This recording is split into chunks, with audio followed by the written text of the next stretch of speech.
Well, I have a confession to make as we jump into our teaching. And my confession is I know it's a little heavy to start a teaching with a confession, but my confession is I don't like or love baseball near as much as I used to. I mean, it's a pretty heavy confession to start with, I know. But I'm just not into it as much as I used to be. I mean, I never really was into baseball a whole lot until I think when Jesse, my 18-year-old, was 3 or 4. I was flipping channels, just surfing channels, and the Reds were playing, and he got excited as a 3 or 4-year-old, so we stopped. We started watching it, and he just fell in love with baseball at a young age. At age 5, he did his first Little League thing. So 13 years ago, we did Little League, coach pitch, that kind of deal. And I had a ball doing that, and he showed some skills at that. And so we continued to have him play. And so throughout his grade school years, did Little League, then did some travel ball in junior high and played school ball. And then high school did a little travel ball, and then did American Legion baseball and played for his school. And I mean, it was a great time. I mean, and it kind of ended on a pinnacle. The team did really well. It was the game to get us into the district's finals, and Jesse just had a great personal game. It was one of those games where, we're down, I think 4-0 in the fourth inning, and lightning and thunder hit, and so we all had to go to the school building and wait it out, and we come back like an hour and a half later and start the game back up, and somehow we came back, and we ended up winning at the very end of the game. We were ahead by 1 run, and Jesse just had 2 great plays, bang plays that threw us into he got the final 2 outs that threw us into the district championship game, which we ended up winning for the first time in 25 years. So it's cool, it was fun, it was exciting.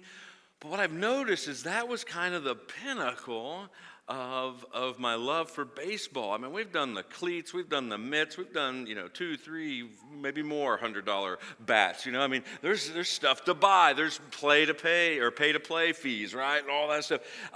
What I have noticed is since late May, I've just not had near the love of baseball.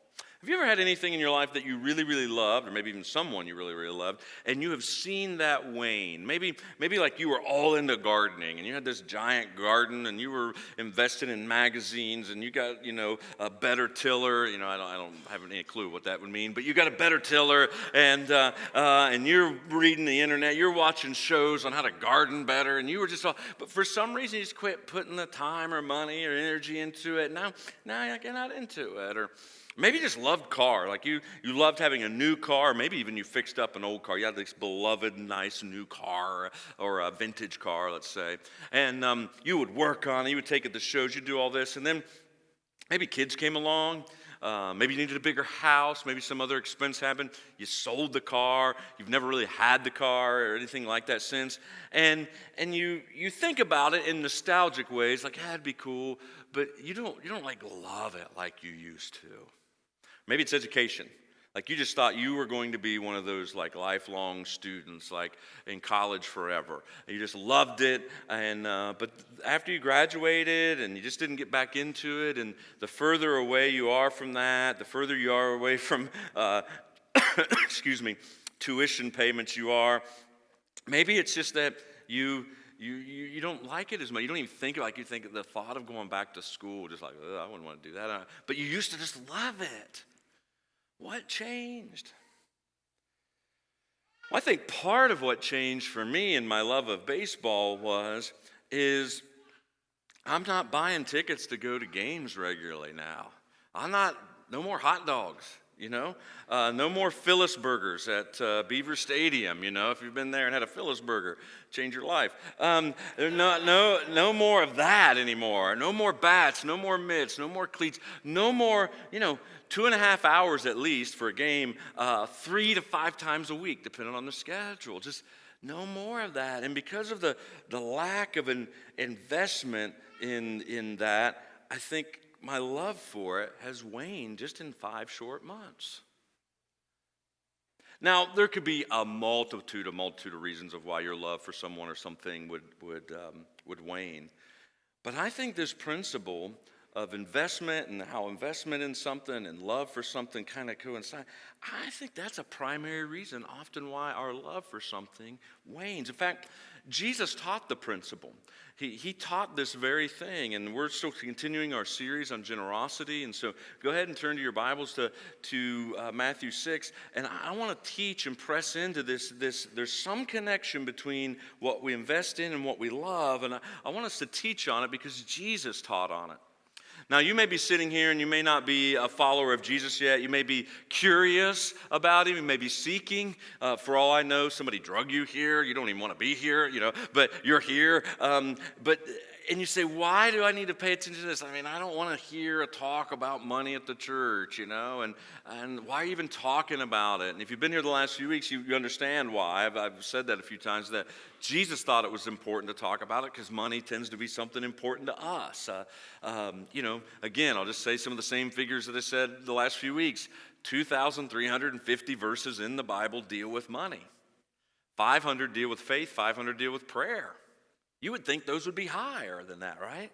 But Jesus just knew that money's kind of central to our life, and so he needed to talk about it. And we're going to understand even why more now that in today's teaching, why he talked about it so much. We're actually looking at a passage in the Sermon on the Mount, which is his personal mission statement. You've heard me say before. This is his, here's what it means or here's my mission on the planet, and then he's saying, and here's what it means to follow me and be a part of my mission on the planet. 107 verses in that sermon, 33 of them deal with generosity and money. So we better pay attention. So you're seeking Christ, or maybe you're not even seeking. You just came out of to be nice to somebody to come with them, and you're like, why do I listen to this? Well, this is one of those teachings that's for you. It's like for everybody, because this truth is one of those truths, one of these principles that applies whether you're a believer or not. So you should listen, because I think you'll see, even in your own life, even if you have no spiritual thing, if you don't apply it in any spiritual way, you will still see that this principle works, and you can actually use it and leverage it in your everyday life. Now, if you are a follower of Christ, this what I'm about to teach has huge implications for your spiritual life, and so I hope and pray that you listen. So Matthew Chapter 6, verse 21. We're coming in right after a passage. We're actually rereading a few of the scriptures we read last week. We're right after that passage. Remember the vermin, if you were here last week? We talked, somebody that wasn't here last week, they're talking about vermin. But Jesus said that you should invest. Don't make the stupid investment. Don't put all your treasure in earthly treasure, because all earthly treasure is going to be ate up by moth and vermin. And so he says, make the wise investment, invest in eternity. If you put your treasures in heaven and godly things, that is an inexhaustible reward that moth and vermin can't touch. Right after that, Matthew chapter 6, Jesus says this in Matthew 6, verse 21. For where your treasure is, there will your heart be also. For where your treasure is, there will your heart be also. Matthew 6:21. What's that mean? I mean, it seems pretty simple. Let's just break it down a little bit. The word treasure simply means what it means, anything that you treasure. Now, often that is material things. It's things you would put in a safe. It's money. It's stuff you'd put in a bank account. It's possessions that you really you try to protect. You try to preserve. That's your treasure. Dallas Willard says it can go on from there, that it's not only just your stuff, but it can also be things like your reputation. That you might treasure, really, really treasure your reputation, so you try to protect it. Or it could be your health. Or, it's whatever you value in your life and whatever you try to protect. Now, Jesus is mainly talking here in context about monetary treasures, possessions.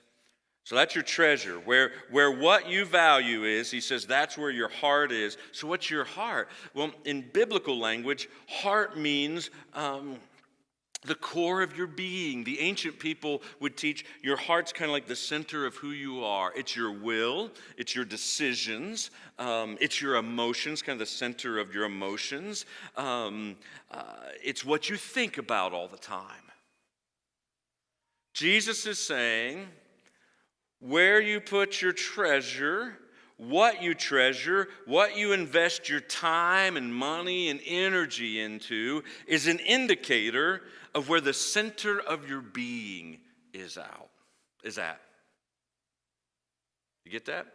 Where your treasure is, what you value, what you invest time, money, and energy into is an indicator to Jesus where your heart is at. Let me put it in our vernacular a little bit. Jesus would say, show me your bank statement, your credit card statement, and the calendar on your phone, and I will tell you where your heart is. Ouch. I don't like that. But it's true, isn't it? What you value, what you invest in, indicates really where you're at in here.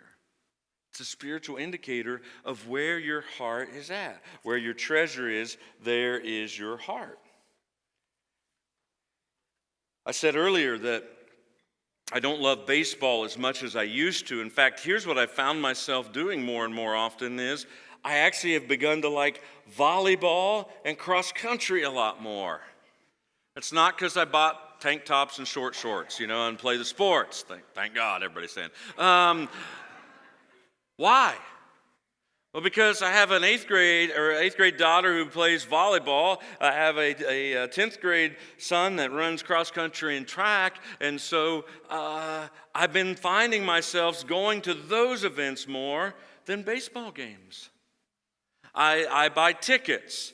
I buy expensive shoes. I pay fees. I eat bad food at tournaments. I mean, I'm all in. And all of a sudden, my love for volleyball and cross country has went up. Why? Because I'm investing in them.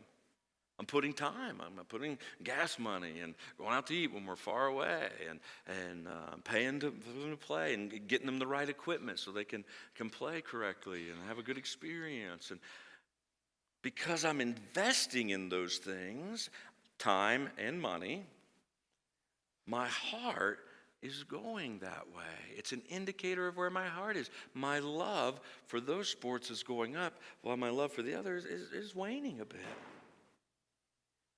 Here's the deal. Jesus says the place where your treasure is the place where your heart is, and it'll be the place where you end up. What you treasure, where you put your treasure, is an indicator of where your heart is at. And so whether you're a Christian or not a Christian, that's one of those eternal truths, I think, that we could all agree on. If you start looking at your life, you could see over and over again things you used to love, and you could probably put a direct correlation between time and money invested and in love, even in relationships. And I'll have people from time to time come to me and say, you know what, I just fell out of love with my spouse. Nobody falls out of love. You don't wake up and trip and, oh man, I'm out of love. No more than you woke up and tripped and fell into love. How did you fall into love? Man, you would take time and write notes and send flowers and schedule dates and invest money in movies and special trips and special dinners and special gifts and a whole lot of time taking walks and talking and all of that. You didn't fall into love. You did everything to be in love. You invested and your heart followed. Second principle, not only does your treasure, where you place your treasure, show or indicate where your heart's at, the place that your heart's at, where you place your treasure can be leveraged to determine where your heart goes. It's a huge principle of Jesus. Where your treasure is, there is your heart. And it isn't just an indicator statement of it shows you where it's at. It can actually be leveraged to take your heart somewhere. But it's going to take focus and you and I being very, very honest with one another about where our focus is at. Do you remember last week's scriptures over here? Let's take a look at those. Matthew 6, verses 22 and 23. The eye is the lamp of the body. If your eyes are healthy, your whole body will be full of light. But if your eyes are unhealthy, your whole body will be full of darkness. If then the light within you is darkness, how great is that darkness? This is right in the middle of all the generosity stuff of Matthew 6. And the rest of the whole passage till verse 33 or 34 keeps talking about generosity. What's that mean? Well, last week we covered part of it. We said the ancient words for healthy and unhealthy that Jesus used were complex words that are very, very difficult to translate into English, into just one word. Healthy does mean healthy, but it also means stingy. But it also means, healthy means generous. Healthy means healthy. Healthy means generous. Healthy means single-minded focused also. That word healthy in their language meant all those things. It meant generous, it meant healthy. It also just meant being single-minded in your focus. Unhealthy meant stingy, but it also meant being double-minded, lacking focus, being focused on multiple things. Jesus is saying the healthy person has a singular focus on God. And again, it's all within the context of generosity. That their focus when it comes to money and possessions and what they treasure and their time, all those things, that they have this focus, and the focus is on God and God alone, what He wants. They realize that they are managing this for Him. Not just what they give, but their whole life. Their whole Google Calendar. Managed for Him. Their whole possessions, their whole paycheck, everything. It's all being managed for God. And Jesus is saying we must have a singular focus. Because if we're not careful, we will get distracted. And Jesus is looking for people who just go all in with Him and say, I'm all in. I'm going to focus on you and you alone. He drives this point home even further in the next verse. Verse 24. Take a look at that. No one can serve two masters. The word serve there means slave. No one can be a slave to two masters. Very, very rare in the ancient world for people to be a slave of two people. Every once in a while it happened if they were an inheritance. Sad to say. If a person became an inheritance to like a brother and sister, they might be split. But the exception actually proves the rule because they had so much trouble with that. They developed all these laws of which one came first as master because inevitably a slave would lean towards one or the other. Jesus isn't saying you shouldn't try to be a slave to two masters. He's saying it's impossible to be a slave to two masters. Either you'll hate the one and love the other, or you'll be devoted to the one and despise the other. You cannot